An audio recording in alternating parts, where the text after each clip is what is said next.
ওরে বাবা রে, ও আ মা একটু জোর লাগান, এক্ষুনি দেখবেন বাচ্চা হয়ে গেছে। জোর লাগান, একটু জোর লাগাকে হাইসা, জোর লাগাকে হাইসা। আরে বৌমা, আমার এদিকে ফেটে পড়ে আছে আর আমাকে জোর লাগাতে বলছো? আ ওরে বাবা রে, আ আ আ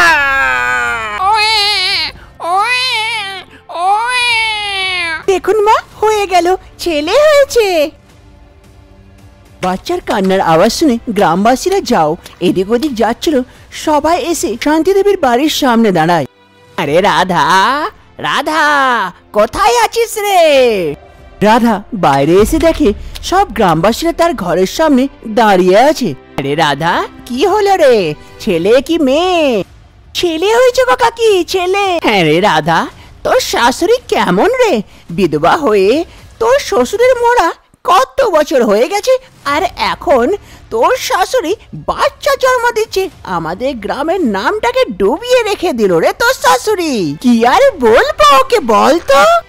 হ্যাঁ কাকি, ঠিকই বলেছেন। বউয়ের বাচ্চা জন্ম দেওয়ার সময় শাশুড়িতে বাচ্চা জন্ম দিচ্ছে, ওইটাও বিধবা শাশুড়ি। আরে হ্যাঁ হ্যাঁ, এইরকম করে তো আমাদের গ্রামের নাম বদনাম হয়ে যাবে। আমাদেরকে একটা কিছু করা উচিত, এদিকে গ্রাম ছাড়া করা উচিত, পঞ্চায়েত ডাকা উচিত। আসলে এই বয়সে শান্তি দেবী এক বিধবা হয়ে কেমন করে বাচ্চা জন্ম দিতে পারে? এবার কি গ্রামবাসীরা শান্তি দেবীকে গ্রাম ছাড়া করে দেবে? আসলে বউয়ের বাচ্চা জন্ম দেওয়ার সময় শাশুড়ি মাতে বাচ্চা কেমন করে জন্ম দিতে পারে? এই সব প্রশ্নের উত্তর জানার জন্য আমরা কিছু সময় আগে যাই। কিছু সময় আগেকার কথা, দূর এক গ্রামে এক আজব একটা জিনিস হচ্ছিল। গ্রামের কোনো বউরাই গর্ভবতী হতে পারছিল না, তার জন্য সবাই খুব চিন্তিত ছিল। আরে কাকি, কি করব? এই গ্রামে কোনো বউরাই গর্ভবতী হতে পারছে না। কি যে রোগ এসেছে এই গ্রামে, কি যে হবে এবার? তখনই সেখানে শান্তি দেবী এসে পড়ে। আরে কি কথা হচ্ছে তোমাদের দুজনের মধ্যে? আরে দিদি, আর কি কথা হবে গো বলো? এই গ্রামে যা সমস্যা এসেছে, কোনো বউই গর্ভবতী হতে পারছে না। আর কি যে হবে, মনে হচ্ছে না যে এই গ্রামটা আর বেশি বছর টিকবে। এ শেষ হয়ে যাবে আমাদের গ্রাম। কি করে বাঁচায়? কি সমস্যা এসেছে, কি করে যে এটা নিবারণ পাওয়া যাবে? আরে হ্যাঁ হ্যাঁ, ঠিকই বলেছেন। আগে তো প্রথম লাগছিল যে আমার বউই বাজ নাকি। 2 বছর হয়ে গেল বিয়ে হওয়া, এখন পর্যন্ত গর্ভবতী হতে পারছিল না। না না, এখন জানতে পারছি যে কোনো এমন রোগ এসেছে আমাদের গ্রামে যে কোনো বউই গর্ভবতী হতে পারছে না। কি যে হবে আমাদের এই গ্রামটা? কার যে নজর লাগলো, কি রোগ এলো? এবার সব বউদের কি হবে? এমন করে গর্ভবতী হবে? আরে দিদি, সমস্যা এসছে তো কি করতে পারি আর? ওপরওয়ালার ওপরে ভরসা রাখুন, এক না একদিন সব সমস্যাই ঠিক হয়ে যাবে। এইরকমই এই গ্রামের প্রতিটা মানুষ চিন্তিত ছিল যে এই গ্রামের কি হবে এবার। এরকমই কিছু সময় পার হয়ে যায়। একদিন রাধা রান্নাঘরে রান্না করছিল, তখন তার শাশুড়ি মা সেখানে আসে। আরে বৌমা, বৌমা। আরে মা, আসুন আসুন, কিছু বলছিলেন? হ্যাঁ বৌমা, তোমার সঙ্গে কিছু কথা ছিল বিশেষ। হ্যাঁ মা, বলুন না, কি কথা আছে? আরে বৌমা, আমি গিয়ে গ্রামে পাত্তা লাগালাম, শুধু তুমি গর্ভবতী হতে পারছো না এই কথা না, গ্রামে কোনো বউই গর্ভবতী হতে পারছে না। কেননা এই গ্রামে কোনো একটা রোগ এসেছে যার জন্য কোনো বউরাই গর্ভবতী হতে পারছে না। আর আমি তোমাকে বিনা ফালতুর খালি দোষ লাগালাম গো। আরে মা, কোনো ব্যাপার নেই, আপনি তো গুরুজন, বড় হন, আপনি বলতেই পারেন। আমি তো বলছিলামই আমার কোনো দোষ নেই, কিছু কারণ হবে যার জন্য আমি গর্ভবতী হতে পারছিলাম না। আমি বুঝতে পেরেছি বৌমা, আর কিন্তু যদি এই রকমই চলতে থাকলো, কোনো বউরাই গর্ভবতী না হতে পারলো, তাহলে তো আমাদের গ্রামের নাম নিশানি মিটে যাবে, সব শেষ হয়ে যাবে গ্রাম। বৌমা, আমাদেরকে কিছু না একটা করা উচিত। কিন্তু মা, আমরা এটার কি উপায় বার করতে পারি? আরে বৌমা, আমি একটা তান্ত্রিক বাবাকে জানি, সেই গ্রাম থেকে অনেক দূর এক গুফাতে থাকে, তার কাছে সব সমস্যারই সমাধান আছে। যদি আমরা গিয়ে তাকে এই কথা বলি, নিশ্চয় ও একটা উপায় বার করে দেবে বৌমা। কি বলিস তুই? হ্যাঁ মা, নিশ্চয়ই যেতে পারি আমরা, কিন্তু আমাদের গেলে কি আমাদের গ্রামের ভালো হতে পারে মা? হ্যাঁ বৌমা, কেন হবে না? আমরা এই গ্রামের নিবাসী, আমরা যদি এই গ্রামের বিষয়ে না ভাববো আর কে ভাববে তাহলে? দ্বিতীয় দিনই সকাল সকাল রাধা নিজের শাশুড়ি মা শান্তি দেবীর সঙ্গে ঘর থেকে বার হয়ে যায় সেই তান্ত্রিক বাবার কাছে যাওয়ার জন্য। আস্তে আস্তে গ্রামের রাস্তা দিয়ে আগে বাড়ে সেই সমস্যাটার সমাধানের জন্য। শাশুড়ি বৌমা দুজনে চলতে চলতে এসে এক জায়গায় দাঁড়ায়। আরে মা, কি হয়ে গেল? কেন দাঁড়ালেন? আরে বৌমা দেখো, পৌঁছে গেলাম গো সেই তান্ত্রিক বাবার কাছে। এই তো সেই জায়গাটা আর এই গুফাটা, চলো এবার এর ভেতরে যাই। তারপর শাশুড়ি বৌমা আস্তে আস্তে সেই গুফাটার ভেতরে চলে যায়।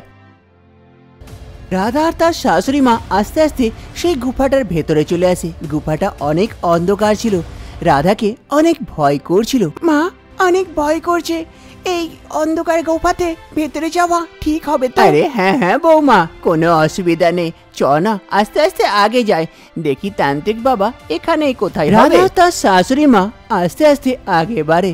তান্ত্রিক বাবাকে খুঁজতে খুঁজতে এসে দেখে এক জায়গাতে তান্ত্রিক বাবা বসে আছে তন্ত্র সাধনা। নমস্কার বাবা।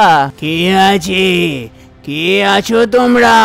কেন এসেছো এখানে? কি কাজ আছে? আরে বাবা, অনেক মুশকিলে আছি, অনেক বড় সমস্যা এসেছে আমাদের গ্রামের ওপরে, আপনি বাঁচাতে পারেন, বাঁচিয়ে নেন আমাদের গ্রামটাকে, না তো সব শেষ হয়ে যাবে। আরে এমন কি কথা হয়ে গেল যে গ্রামটা মিটে যাবে বলছিস?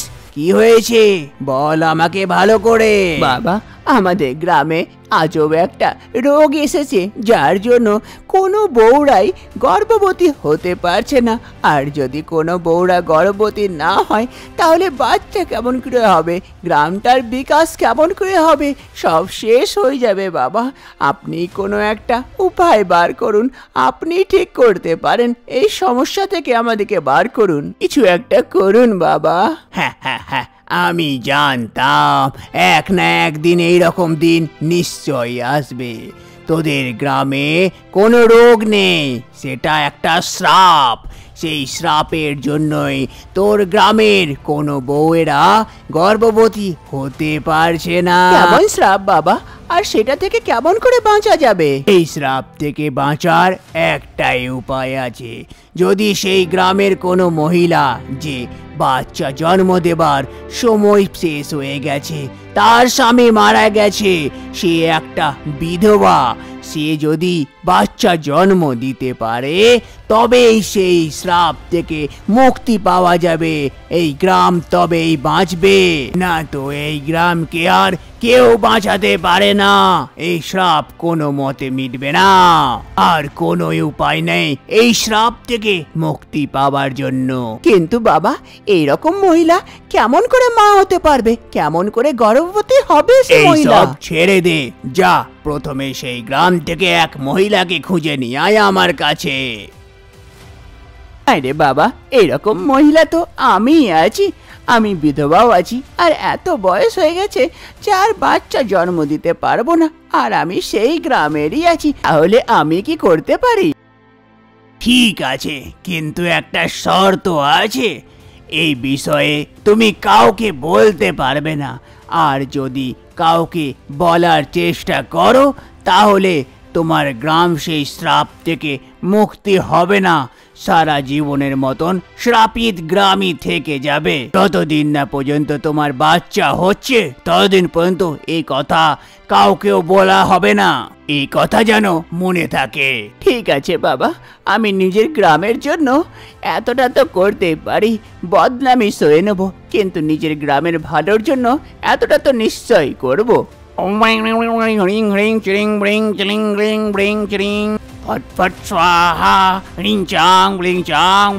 তান্ত্রিক বাবা কিছু মন্ত্র বলতে তার হাতে একটা বীজ চলে আসে।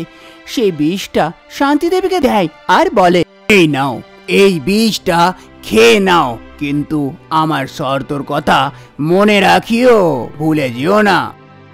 শান্তি দেবী সেই তান্ত্রিক বাবার কাছ থেকে সেই বীজটা নিয়ে নেয় আর খেয়ে নেয়। খাওয়ার পর বাবাকে প্রণাম করে ঘরের দিকে ফিরে।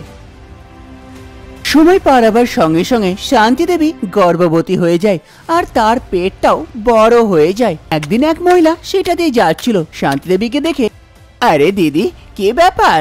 এত বড় পেট হয়েছে, মনে হচ্ছে 6 মাসের বাচ্চা আছে। তুমিও গর্ভবতী নাকি? আরে না না, আমার ওই সৌভাগ্য কোথায় যে এখন আমি গর্ভবতী হব। ও গ্যাস ফ্যাস হয়ে গেছে, তার জন্য পেটটা বড় হয়ে গেছে। হ্যাঁ, একটু ধ্যান রাখেন নিজের। এই বলে সেই মহিলাটা সেখান থেকে চলে যায়। তখনই সেখানে রাধা আসে। আরে মা, বাইরে কি করছেন? চলুন ঘরের ভেতরে চলুন। আরে বৌমা, আর কত ঘরে বসে থাকবো বলো, বিরক্ত হয়ে গেছি, তাই বাইরে একটু ঘোরাঘোরা করছি। বাচ্চার জন্য তো ভালো। আরে মা, বাইরে থাকবেন তো সবারই নজর পড়বে, দু কথা বলবে আপনাকে। ওর থেকে ভালো তো বাড়ির ভেতরেই থাকবেন। চলুন ঘরের ভেতরে চলুন। শান্তি দেবীর বৌমা রাধা শান্তি দেবীর খুব খেয়াল রাখে। বর্তমান সময় পঞ্চায়েত মিটিং ডাকা হয় আর সেখানে শান্তি দেবী নিজের বাচ্চাকে নিয়ে প্রস্তুত হয়। তার পাশে তার বৌমাও থাকে।